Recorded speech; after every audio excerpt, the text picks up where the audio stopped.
Ladies and gentlemen, this is your usual friend once again, Kabago Macreed.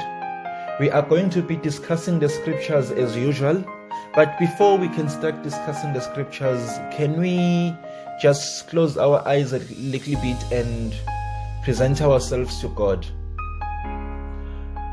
Nkulunkulu longcwele, Nkulunkulu lothembekile, nawe namuhla sithi phambi kwakho moya longcwele, Yise wenkosi Jesu Kristu, sithi namuhla Nkosi sifuna kubuka live lakho, sibuke ukuthi usiphathiseni lo suku lwanamuhla.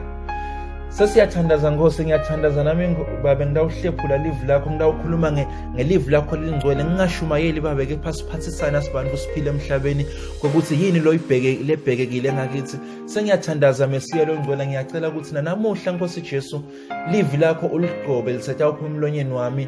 Ngendeka Nkosi kube ngidawubhica ilimi letehlukene, letinye angisiyo lokukhuluma fluently kito ikakhulu singisi Nkosi, kepha sengitibeka kuwe Nkosi ukuthi anoint my tongue with a cord of fire. Let the words that I speak, let the words that come out of my mouth have an anointing of the Holy Spirit, so that they can have an impartation in the lives of those people that will be listening to this message today.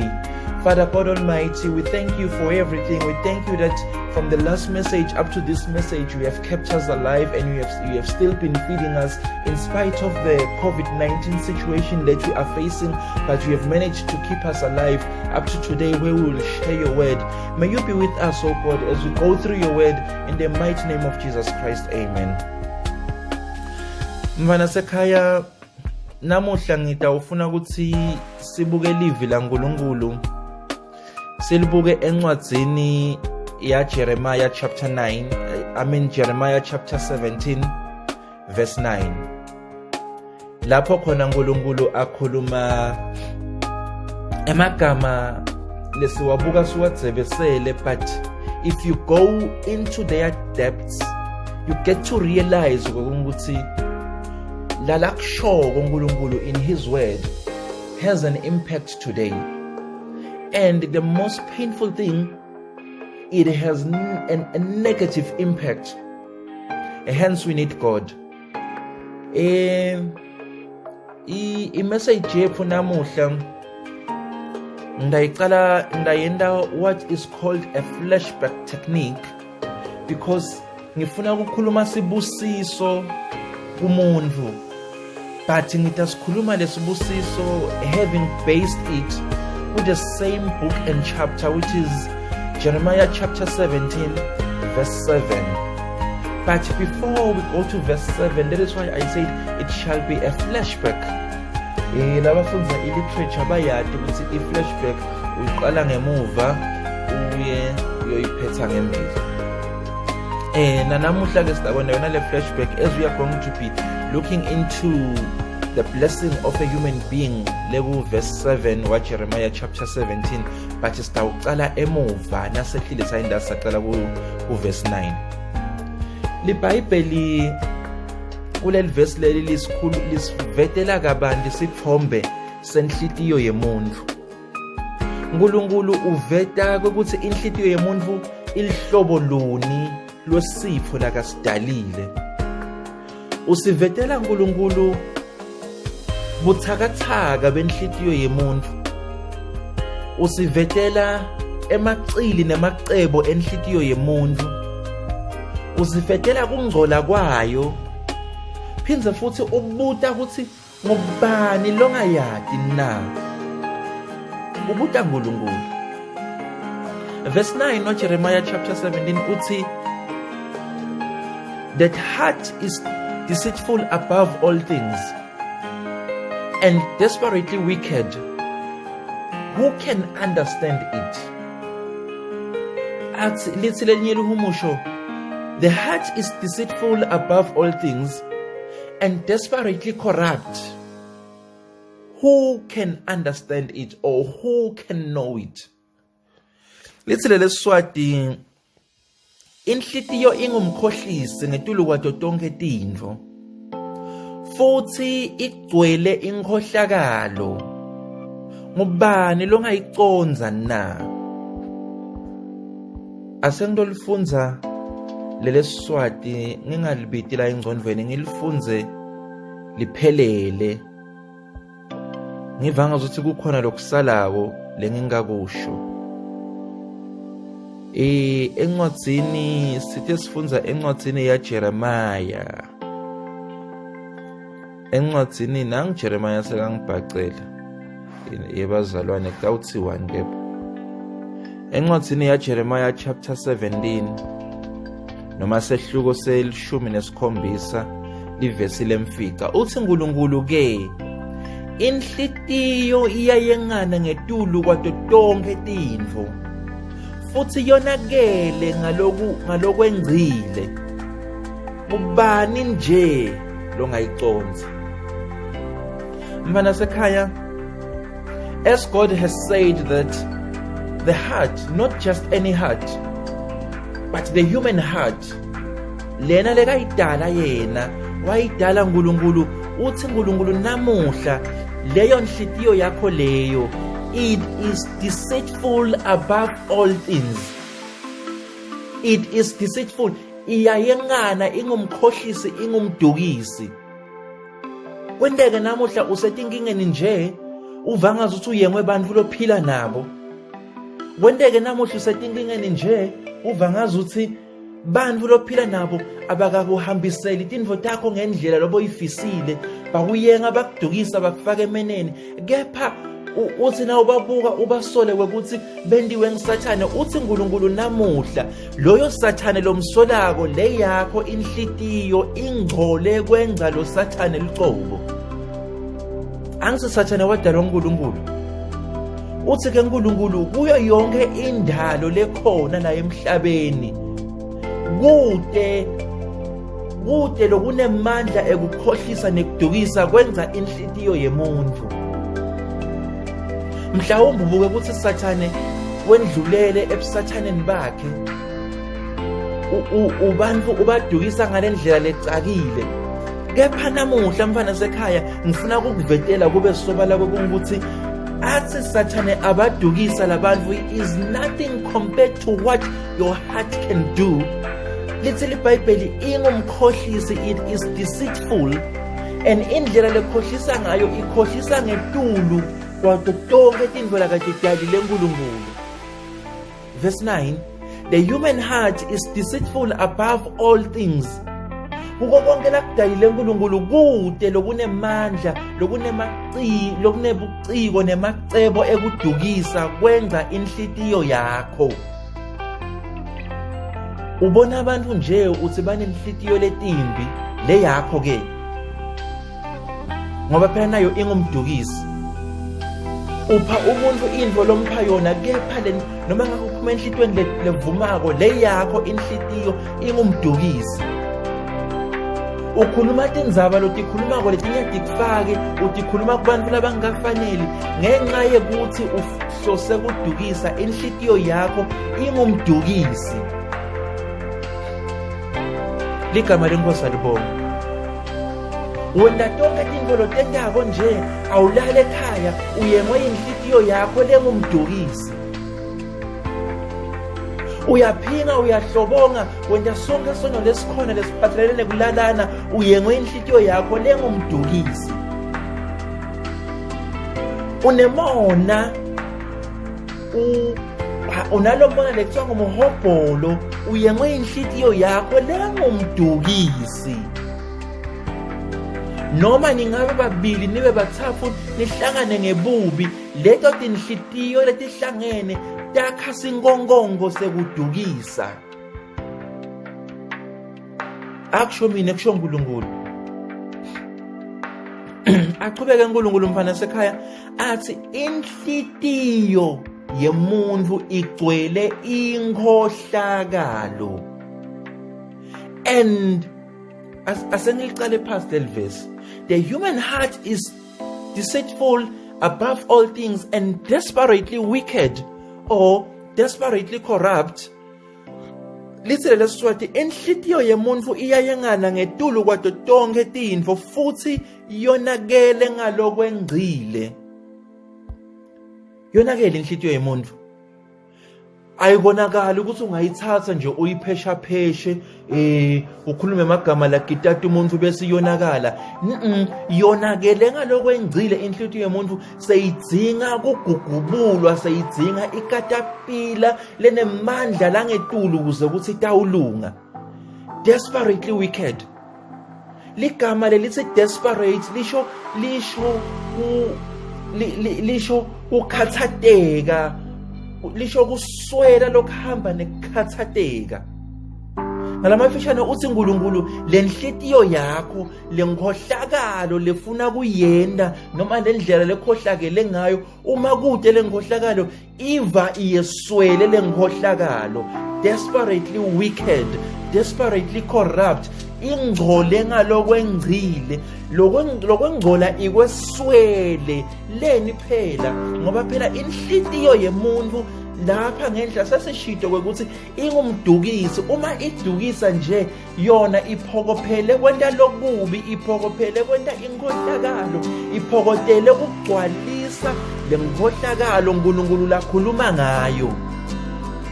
Akusho mina, kusho uNkulunkulu lolodale lenhlitiyo, uthi iyadukisa kanti futhi igcwele iyaphuphuma ngenkhohlakalo. Le ndlela labeka ngayo uNkulunkulu uthi it is desperately wicked, meaning it has nothing else to desire except for desperation, not unless a person comes in contact with God.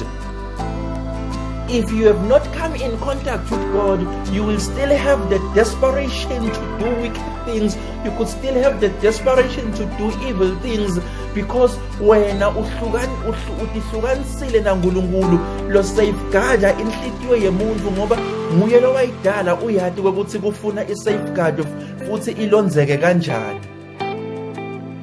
Uthi Davide kulenye izincwadi zakadibhalako uthi enhlitweni yami ngiyalonza livi lakho ukuze ngingone. Davide uwakhuluma lamagama lawa nje, ukhuluma ngoba so uyabona kwekuthi inhlitiyo ingcolile, uyabona ukuthi inhlitiyo ifuna ukuthi ilonzeke, uyabona ukuthi inhlitiyo etinto uNkulunkulu sekayidalile uyidale ukuthi yende bubi. Ukhuluma lamagama lawa Davide, nawo wabuka kahle uyabubula uthi enhlitweni yami ngiyalonza livi lakho ukuze kuthi ngingoni. Nangafunda incwadi yetihlabelelo chapter 119 verse 11 la kakhuluma khona Davide ukhulumiswa ukuthi sowubukile la emhlabeni, sowudadishile uNkulunkulu umphile inhlakanipho yasemazulwini njengoba ebeka ayiphe Solomon. Uyabona ukuthi inhlitiyo yemuntu yimbi, inhlitiyo yemuntu ikhohlakele, inhlitiyo yemuntu yonakele. Uthi enhlitiyweni yami ngiyalonza livi lakho ukuze kuthi ngingoni. Usho incwadi ya Psalms 119 verse 11. Ake silifunze leli verse. Ngingakhulumi nje tinto ngetibite enhloko kanti ngikhuluma tinto letingasito. Psalms 119 verse 11. I have laid up thy word in my heart that I might not sin against thee. Uthi ngingoni kuwe uNkulunkulu kungako ngilonza livi lakho enhlitweni yami, ngoba uyati Davide sowubonile ukuthi enhlitiyo yakhe yimbi, enhlitiyo yami yimbi, enhlitiyo yakho yimbi, enhlitiyo yemnganakho yimbi, enhlitiyo yempristi wakho yimbi, enhlitiyo yemkhokheli wakho yimbi, enhlitiyo yemuntu lowenta tinto letinhle emhlabeni yimbi, enhlitiyo yemuntu lobulalako nayo yimbi. Kude lona inhlitiyo lenhle, kepha kuze kuthi inhlitiyo yemuntu itawukwenda lokuhle ibukeke iyinhle, sidinga ukuthi silonze livi laNkulunkulu, siligqishe ekhasi etinhlitweni tethu kuze kwekuthi uma kufika simo empilweni moya longcwele afika enhlitweni yakho anakafika akayi athambovula liBhayibheli uvule encwadzini lengibani kepha moya longcwele comes into your spirit and searches for the truth that you know aphole kwekuthi wena ugcishile lelivi laNkulunkulu lelikusita ukuthi ungoni bese soyalisearcha seliba alive so uthi ke wena livi laNkulunkulu lithi simply because the Holy Spirit or the Holy Ghost has come down into your soul and found yourself that you are filled with the word laselivi seliyakukhulula because little Bible he who knows the truth shall not only know the truth but the truth shall set you free loyo lolatiko livi akayawugcina ngekulati kepha livi liyawumkhulula likukhulula njani ngekuthi uligcine enhlitweni yakho kuze kuthi ungoni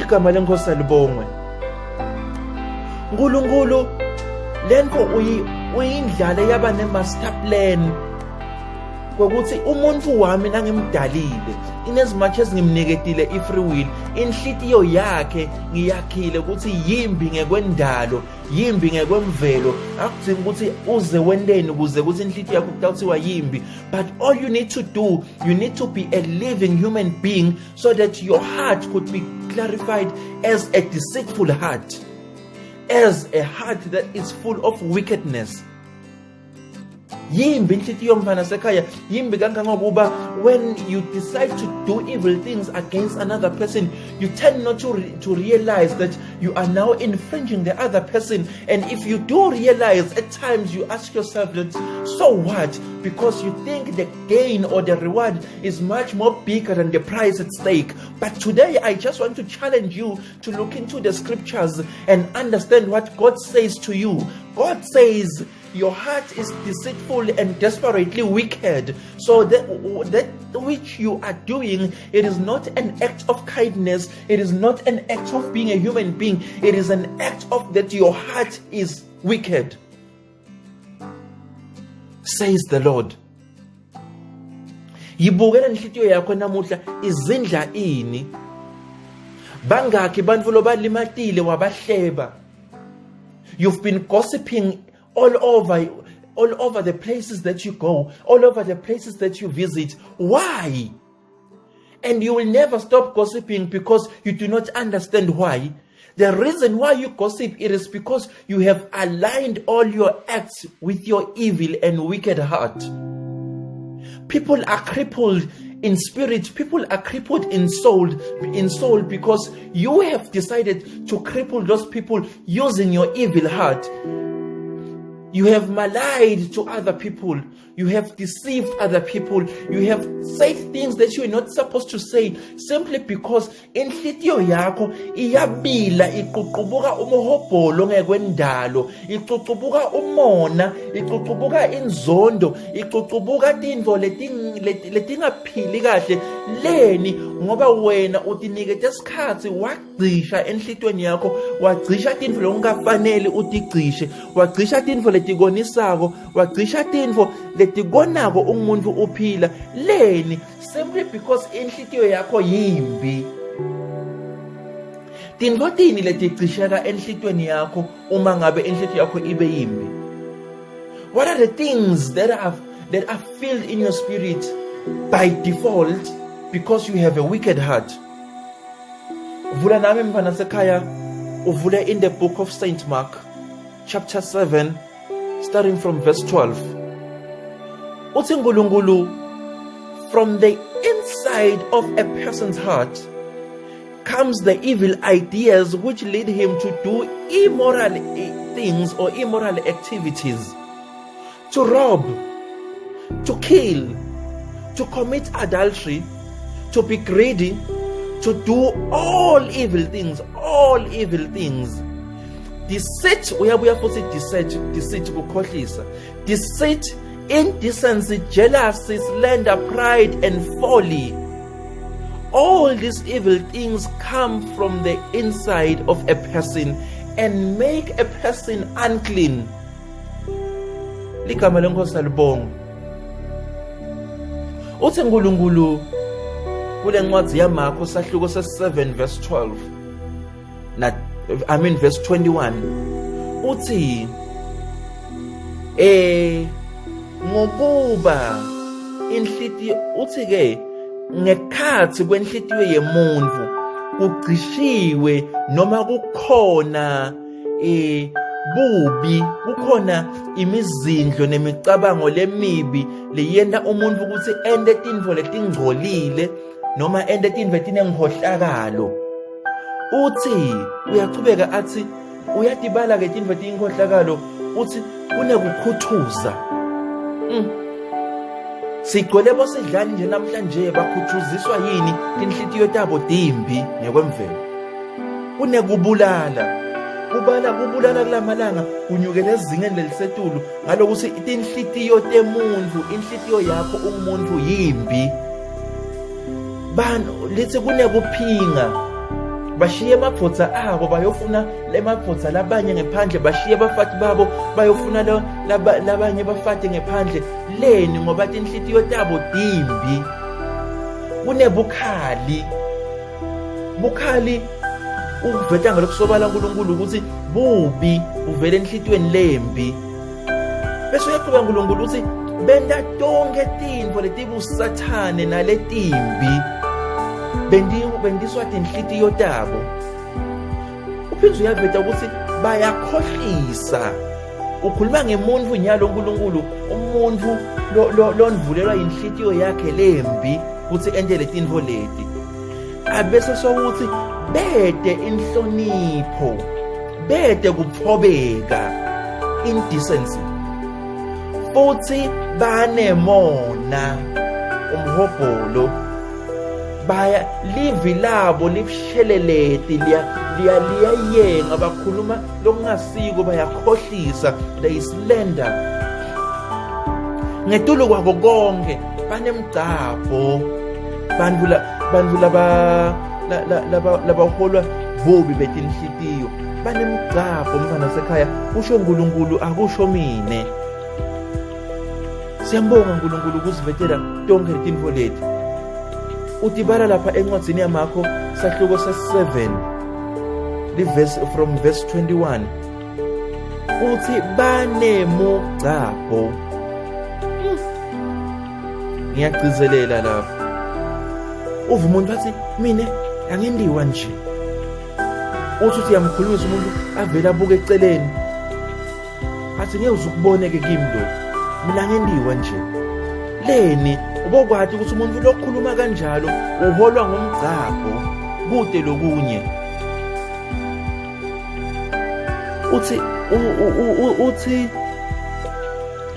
uthi nakayibeka kahle lana uNkulunkulu ngalelo humusho lesiswati uthi ngoba enhlitiyo yemuntu kuphuma ngoba enhlitweni yemuntu kuphuma imicabango lemibi nebugwadla nekuhuba nekubulala nekuphinga nekukhanuka nekukhohlakala nekuyengana nemanyala nemona nekunyunza nekutigcabha nebulima. Kusho uNkulunkulu ubala nalobulima uthi bonke lokhu kuphumaphi? Kuphuma enhlitweni yemuntu. Leni ngoba enhlitiyo yemuntu yimbi, leni ngoba enhlitiyo yemuntu ingumkhohlisi. Ilayishe tonke ke letintfo leti. Kusho uNkulunkulu uthi asitigadze sisaphila, sigadze tinhlitiyo tetfu. Uthi tona tinhlitiyo tetfu mfana sekhaya tingilete njani phaseliphiko laNkulunkulu, ngoba uNkulunkulu wayidala lenhlitiyo yakho akazange ayicela kumuntu. Kungako namuhla angaconsulte umuntu uNkulunkulu, angaconsulte Sangomeli, angaconsulte eMbholofidini, angaconsulte eSanusini, angabude ama-magicians ukuthi amhlolele ngetindlela letitsite ukutshela yena liqobo lwakhe. Uthi yimbi inhlitiyo, your heart is deceitful and desperately wicked. Athi sekaphetha le nkulumo yakhe lena kuyena lo verse 9 athi who can understand it? Ngubani longayiconza na? Bona utayiconza athi uyiconzisiswa yini? Ngoba kuze uconze inhlitiyo yemuntu ukuthi i-operate njani, the actions and actions of the human heart. You need to align yourself with God. You need to align yourself in scripture sankulunkulu. You need to be filled with the word so that God can give you a revelation of the human heart. Remember that the umuntu is exposed to so many situations, and like I exposed khona uhamba nalenhliziyo yakhe. And so God, I have said it before, that God reveals himself in situations. Mhlawumbe namuhla ukhanza abantu badikelana imali, ufikelwa inhliziyo yakhe hawukela. God has revealed himself in that situation. Njengoba shito ukuthi uhawukela usono, usuke lapho uhambe uye kubantu ubakhanze baxoxa kamnanzi, ufikelwa ngomoya wekuthi sibanibani uyamfuna lo indvodza noma lo umfati wemuntu. uNkulunkulu uyakubonisa nalapho ukuthi hlukana nalo mkhuba lo. He is revealing himself in that situation. Uhambe uye lapho ukhanze abantu baswele khona, ubone kwekuthi maye baswele, kepha likhigi lakho licumbile, licumbe tinsamba tetimali, udecide ukuflathela uthi akusinkinga yami. God is trying to reveal himself in that situation. uNkulunkulu, he reveals himself in situations. That is why he says, who can know the human heart? Who can understand the human heart? Because he wants to reveal himself kuwe ngekuthi uyicondzisise lenhlitiyo. Utayicondzisisa njani ke inhlitiyo yemuntu ude kugqisheka ngelivi ngekhathi kuwe. Gama lenkosi alibongwe. Be filled with the word. Be filled with the Holy Spirit. Ungagcwalise nje idodi noma ngangiphi enhlitweni yakho. Digcwalise ngemoya nangelivi laNkulunkulu kuze kokuthi uthawu understand inhlitiyo yemuntu kwekuthi kepha how best can we combat the situation, because the heart is desperately wicked and it is deceitful. Wayona le yakho yimbi, ingumkhohlisi, ingumdukisi. Ungabuki amakhelwane eceleni, ubabukile abantu abacategorize wathi bani unenhlitiyo lembi, bani unenhlitiyo lenhle, bani ungcono yena, bani ukahle yena, mane unemona, mane unenhlitiyo lembi, mane unebuthakathaka bani. Kepha namuhla uNkulunkulu akakuruli out nawe uthi nale yakho inhlitiyo, ngoba ukhuluma ngenhlitiyo yemuntu, awuphili awuphefumuli ngenhlitiyo yesilwane. Le yakho lephampa ingadi ithi ngendlula kuphampa ingadi ibe yiorgani yekuphila. Athi uNkulunkulu yimbi yona le yakho loyisebenzisako, yimbi yona le yakho lekwentela tonke letinye tinto, yimbi yona lo claim ukuthi uthanza ngayo. Uthi uNkulunkulu yimbi noma ungathanza ngayo injena lokusalako, yimbi ifuna kulanyulelwa ngoba ingumkhohlisi nemdukisi. Kusho uNkulunkulu. Mfana sekhaya namuhla sesikhulumile kangaka ngenhlitiyo yemuntu ukuthi yimbi kangakanani. Ngishito ngathi ngis-approacha le scripture lesi not from the ordinary way in which pulpiteers go into the pulpit and approach it, but ngifuna ukusi-approacha sibe yi-flashback. Labayifunza literature bayathi flashback technique, kokuthi uqala lengemuva bathi athi umuntu asamangele ukuthi kwentekani, bese sekuyambuleleka ukuthi kahle kahle injongo yalombhali ithi la. Mfana sekhaya sesiyibukile inhlitiyo kuJeremiah chapter 17 verse 9. Ngicela ukuthi siphinze futhi siye kuJeremiah chapter 17 verse 7. Uthi uNkulunkulu, blessed is a man who trusts in the Lord, for whose trust is in the Lord. Listen, blessed is a man who trusts in the Lord, whose trust is in the Lord. Ubusisiwe umuntu lothemba kusimakathe, leli themba lakhe likusimakathe. Ebazalwane, ungabona ngathi inkulumo yinye le, kanti akusiyo. Kimbili leti nkulumo. Uthi uNkulunkulu, ubusisiwe umuntu lothemba kusimakathe. Kuthemba nje uNkulunkulu kukodwa on its own. But ke indzaba isekuthenini umethemba simakathe nje, likuphi lithemba lakho? Vele lihleki la kuye na, noma sowulephwa simo uthi usala umethemba simakathe. umethemba uNkulunkulu, lithemba lakho bowukade ulibekephi? Ngoba kunebantu labayawuthi ngayenye ilanga bayathandaza babita uNkulunkulu, baphola sabasibo bantwana baNkulunkulu. Yebo uNkulunkulu wabadala ngebakhe ngekuthi wabadala, kepha ngetento bathi khweshisile uNkulunkulu. Athi uthi yambita uNkulunkulu, amangalo naNkulunkulu angaphenduli. Lithi lelinye lihumusho leSiswati lithi kodwa ubusisiwe umuntu lowethembela kusimakadze, lo lithemba lakhe lingusimakadze. Mana sekhaya akukhathalekile ukuthi inhlitiyo yakho yimbi kangakanani, akukhathalekile ukuthi inhlitiyo yakho inebuthakathaka lobungakanani, akukhathalekile ukuthi inhlitiyo yakho bangakhi labangayicondzisisi, labayibona ukuthi njani, bangakhi abantu labathi nabayibuka lenhlitiyo yakho bayibone ngazuthi ibuthakathaka lokwekweqa. It is of no significance as to how many people have categorized your heart as deceitful and wicked, as to how many people have placed you under a special paragraph or have placed you in inverted codes as somebody that is wicked simply because of your heart. But today God says he who places his trust in him is blessed indeed. He who his trust is in the Lord is blessed indeed. Kutfolakala encwadzini inye esahlukweni sinye amavesi lahlukene kuyi-flashback mfana sekhaya. Lithemba lakho lithatha ulibeke kuNkulunkulu, thatha lithemba lakho ulibeke kusimakadze, ngokuba yena simakadze utakulilamulela, yena simakadze utakulwela ebuthakathakeni benhlitiyo yakho, utawube seNkulunkulu so uyacondzisa tinyathelo takho usaphila mfana sekhaya.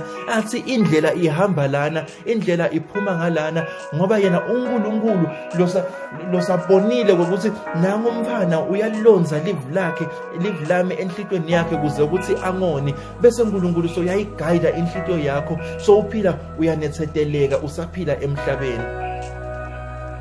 Bantu babusiseke nje namuhla, babusiswa ukuthi uNkulunkulu ube nabo nabalonza live enhlitweni tabo, bathethe inhlitiyo tabo batinikela kuNkulunkulu, bathi Nkosi hlanda inhlitiyo yami ibe ngilengcwele, hlanda inhlitiyo yami ibe ngilene livi lakho, hlanda inhlitiyo yami ibe ngile phefumulo lelivi lakho leliphilako, kuze kwekuthi nanamuhla uNkulunkulu, nanamuhla Mesiyelo ngcwele, mine nginguzibani wakazibani, mine ngingikhaba komagridi, mine ngingubani wakabani, ngawukwati ukuthi nangiphila la emhlabeni ngiphile phasi kwenhlitiyo lenelivi leliphefumulo lengusimakadze.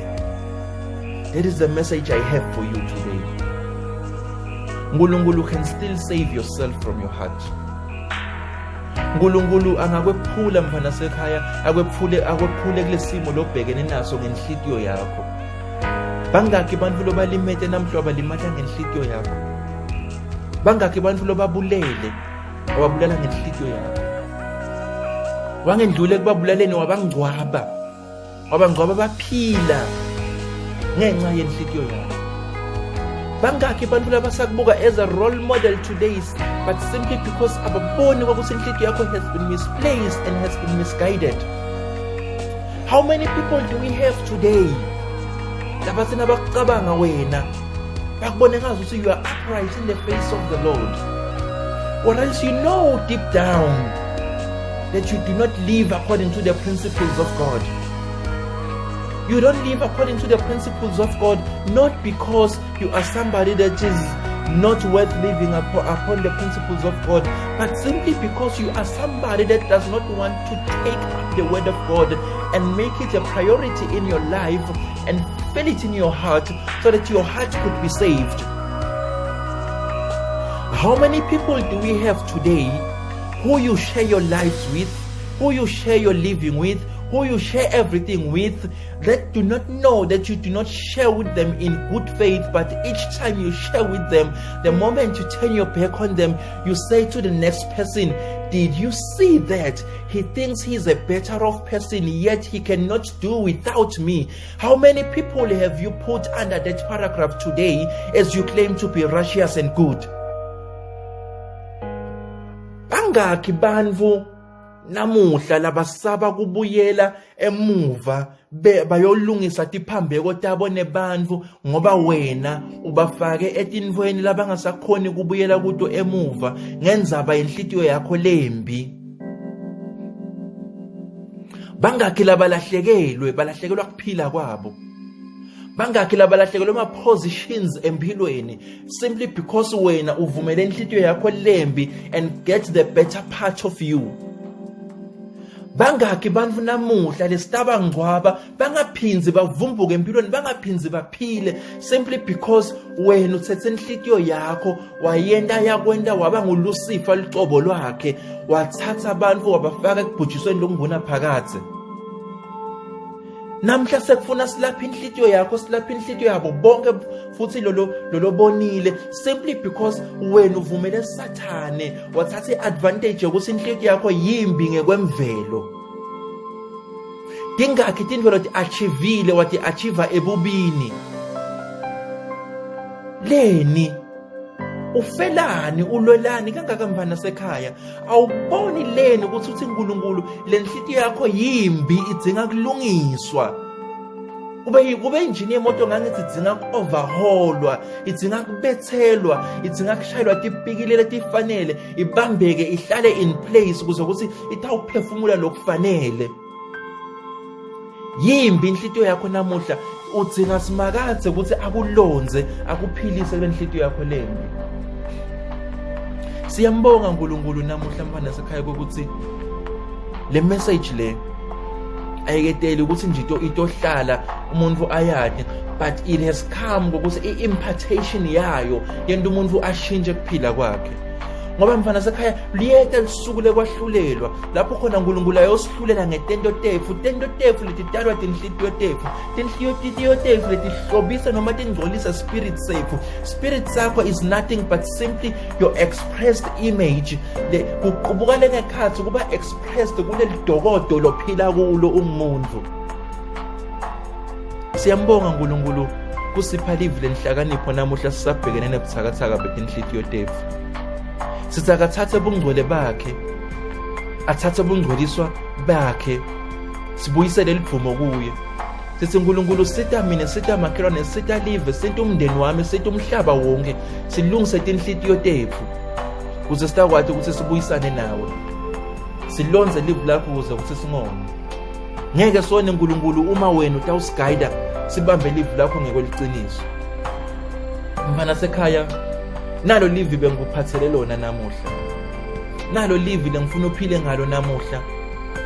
Nalo livi lelibuya kukhaba koMacreed. Ake sivale emehlo ngumfana sekhaya. Sicabange ngokuthi siphilaphi, siphilela ini, siphilelani futhi. Inhlitiyo tefu sitatulungisa njani ukuze ukuthi impilo itawuba ngilengcono. Ladies and gentlemen, asivale nemehlo sibuyisele konke kusimakadze. uNkulunkulu yise wenkosi Jesu Kristu waseNazaretha, siyakubonga namuhla ukuthi sowukhulume kabandi kangaka kithi. Wakhuluma ngenhlitiyo, wakhuluma ngebubi benhlitiyo, wakhuluma ngekukhohlisa kwenhlitiyo, wakhuluma ngekudukisa kwenhlitiyo, wakhuluma futhi nangengikhohlakalo legcwele enhlitweni.